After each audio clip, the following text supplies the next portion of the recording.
¿Qué tal, hermanos? Buenas noches. Vamos a tener nuestra siguiente meditación en esta serie que se llama Estamos viviendo los últimos tiempos. Y el tema que vamos a ver hoy es la segunda parte de la meditación que se llama ¿Qué pasará con Israel? Bueno, ya vimos que en la primera parte vimos que Dios estableció algunos pactos con su pueblo Israel en los que todas las promesas eran un cumplimiento literal en la tierra. Y entre otras promesas está la posesión de la tierra, Canaán, la, la ley que iba a regir el gobierno de Dios sobre Israel y la promesa de un rey descendiente de David sobre ellos, para siempre. Bueno, todo esto es importante para entender el contexto de lo que Dios revela sobre el futuro de Israel. Y vamos a ver qué plan Dios estableció para el futuro de Israel. Bueno, la pregunta que estamos planteando, ¿qué pasará con Israel? La podemos responder a la luz de Mateo 24 y 25, Marcos 13 y Lucas 21. Es interesante que si los tres evangelios sinópticos registran este discurso del Señor, es porque es un tema realmente importante.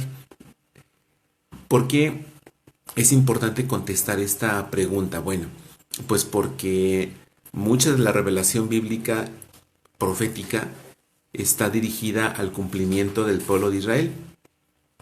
Y en el contexto de Mateo 24 vamos a encontrar algunas cosas importantes. La primera es que ahí el Señor les da cuáles iban a ser las señales de su regreso.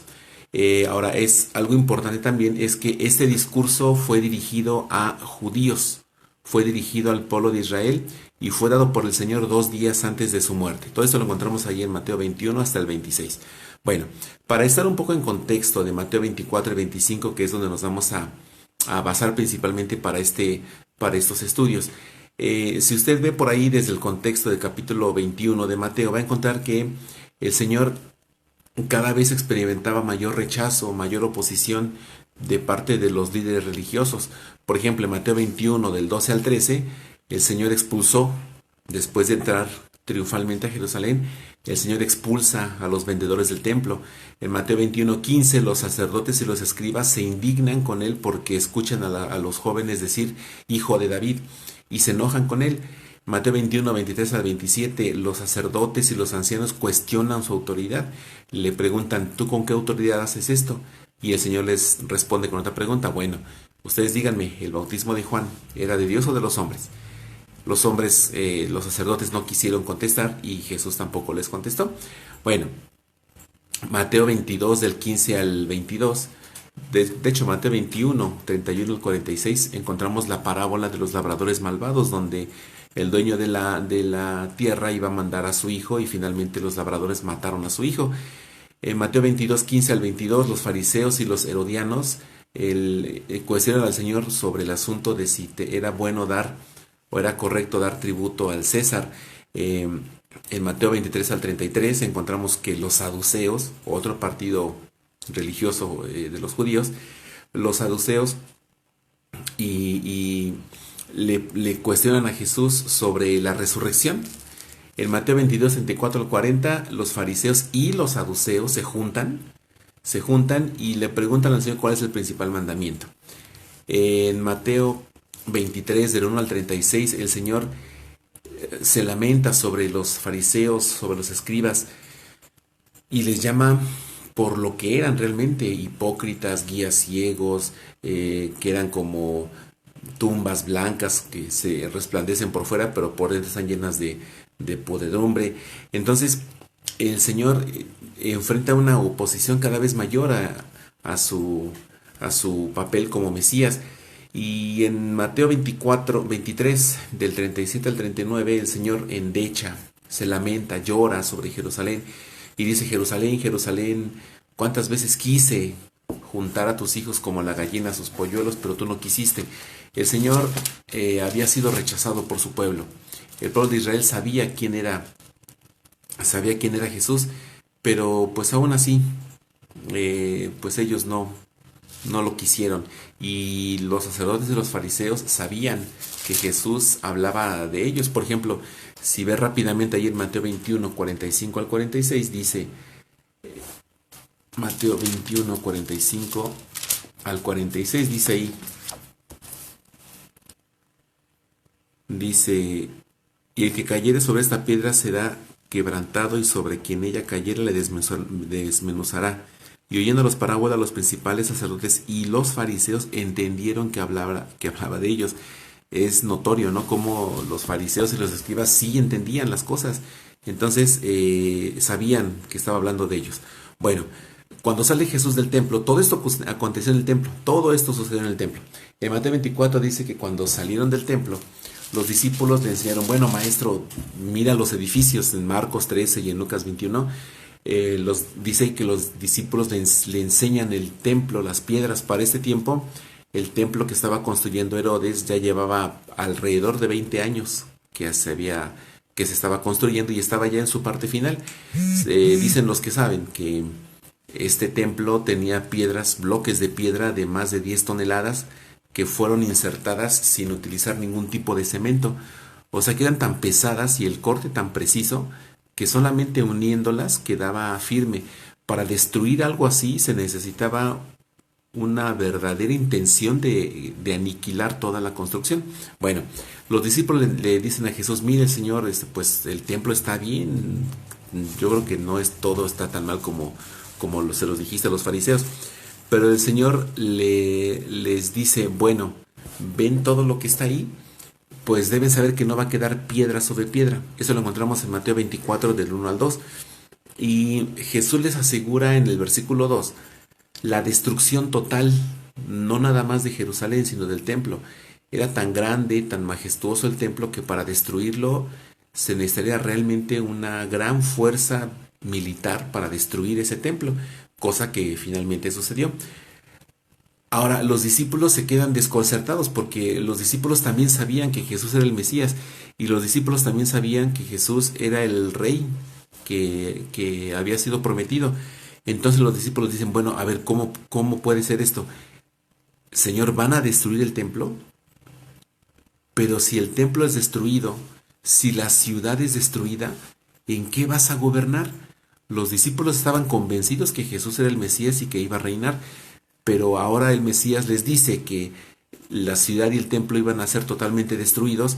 Entonces los discípulos se quedan con la preocupación, bueno, Señor, entonces, ¿qué va a pasar?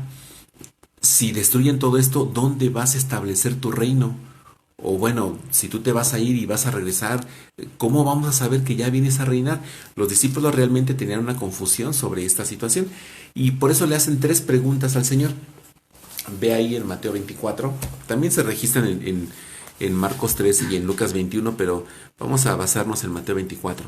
Dice Mateo 24, 3, y estando él sentado en el monte de los olivos, los discípulos, Marcos especifica que son Pedro, Jacobo, Andrés y Juan, o sea que fue un discurso solamente a esos 4 discípulos. Y le preguntan al Señor, dinos, ¿cuándo serán estas cosas? Primera pregunta. ¿Y qué señal habrá de tu venida? Segunda pregunta. ¿Y del fin del siglo? Tercera pregunta.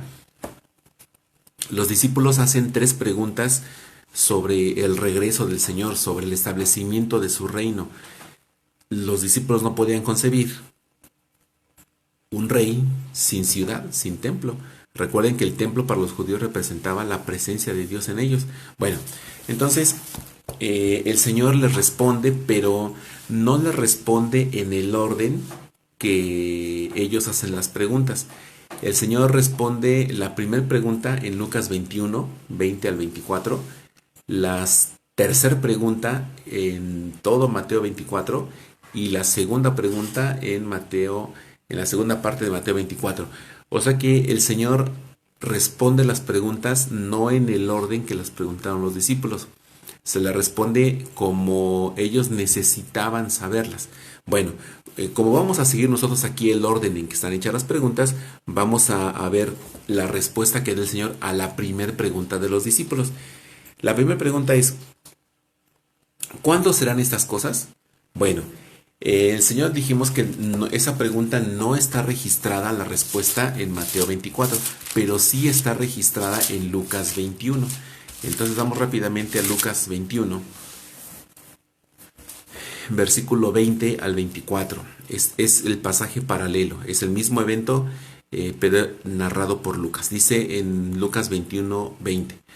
Pero cuando viereis a Jerusalén rodeada de ejércitos, entonces, sabed entonces que su destrucción ha llegado. ¿Se acuerda que la primera pregunta es, ¿cuál, cuándo serán estas cosas? O sea, ¿cuándo es que no va a haber piedra sobre piedra? ¿Cuándo se va a destruir esto?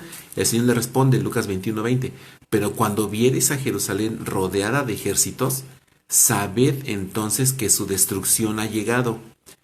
Entonces los que estén en Judea huyan a los montes, y los que estén en medio de ella váyanse, y los que estén en los campos no entren en ella, porque estos son días de retribución para que se cumplan todas las cosas que están escritas. Mas hay de las que estén encintas y de las que críen en aquellos días, porque habrá gran calamidad en la tierra e ira sobre este pueblo. Y caerán a filo de espada, y serán llevados cautivos a todas las naciones, y Jerusalén será hollada por los gentiles hasta que los tiempos de los gentiles se cumplan. El Señor les dice, bueno, ustedes me preguntan, ¿cuándo es que se va a destruir este templo? Y le responde, cuando vean a Jerusalén rodeada por ejércitos. Esto ya se cumplió. Tuvo un cumplimiento literal en el año 70. En el año 70 después de Cristo, los romanos, el ejército romano bajo el general Tito, después de un largo asedio a Jerusalén, la rodean Jerusalén, montan sus máquinas para destruir murallas, destruyen, abren las murallas de Jerusalén y entran los soldados. Dicen los historiadores que cuando los judíos vieron esto, muchos se acordaron de esta profecía del Señor e hicieron al pie de la letra lo que dice aquí. Muchos intentaron escapar de Jerusalén, pero solo pocos lograron sobrevivir, cumpliendo lo que dice el Señor, porque dice el 24, y caerán a filo de espada. Y a partir de ahí el pueblo judío fue disperso en todo el mundo. Desde ese momento hasta la actualidad, el pueblo judío no ha podido vivir en paz en su tierra.